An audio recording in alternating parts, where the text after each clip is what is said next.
Hi hello నమస్తే vanakkam welcome back to Manju's home videos. శ్రీశైలంలో శివరాత్రి సందర్భంగా 10 రోజులు ఘనంగా బ్రహ్మోత్సవాలు జరుగుతున్నాయి. సో ఆ వేడుకలే ఇప్పుడు మనం చూస్తున్నాము. ఎక్కడెక్కడి నుండో వేల మంది భక్తులు బ్రహ్మోత్సవాలు చూడడానికి తరలి వచ్చారు. చూడ్డానికి అయితే 2 కళ్ళు సరిపోవట్లేదు. బ్రహ్మోత్సవాల్లో భాగంగా ఈరోజు మనకు పుష్ప పల్లకి సేవ చేస్తున్నారు. శ్రీశైలం మల్లికార్జున స్వామి అమ్మవారికి ఈరోజు శ్రీశైలం యొక్క పురవీధుల్లో ఊరేగింపు చేస్తూ ఈ విధంగా వేడుక చేస్తున్నారు. బ్రహ్మోత్సవాలకు చాలామంది శివభక్తులు అంటే దీక్ష తీసుకున్న వాళ్ళు కాలినడకనే వచ్చారు.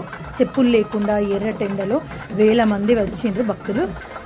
వాళ్ళ కోసం చాలా చోట్ల అన్నదానాలు జరుగుతున్నాయి, పండ్లు పంచిపెడుతున్నారు. అండ్ మజ్జిగ కానీ నీళ్లు కానీ చాలా సదుపాయాలు ఏర్పాటు చేశారు. బ్రహ్మోత్సవాల్లో జరిగే విశేషాల కోసం నా ఛానల్ని ఫాలో కండి. ఇంకా మరిన్ని వీడియోలు అప్లోడ్ చేస్తాను. ఇంకిప్పుడు శ్రీశైలం మల్లికార్జున స్వామి పుష్ప పల్లకి సేవను చూడండి.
त्वमदाज भीष्माद उलोकवृत्रमीमहे तव प्रशस्तयो महीः तस्मभ्यामिन्दमिन्द्रजुर्मध्वस्तवस्वधाराय पर्जन्यो वृष्टिमाङ्गीव दोषा इन्द्रमृषा अस्य स्वसावाजसा उदा आत्मादित्यस्य पूर्व्यः एष देव अमर्त्यः पर्णवीरेव दीयते अभिद्रोणाय न्यासदम् एष देव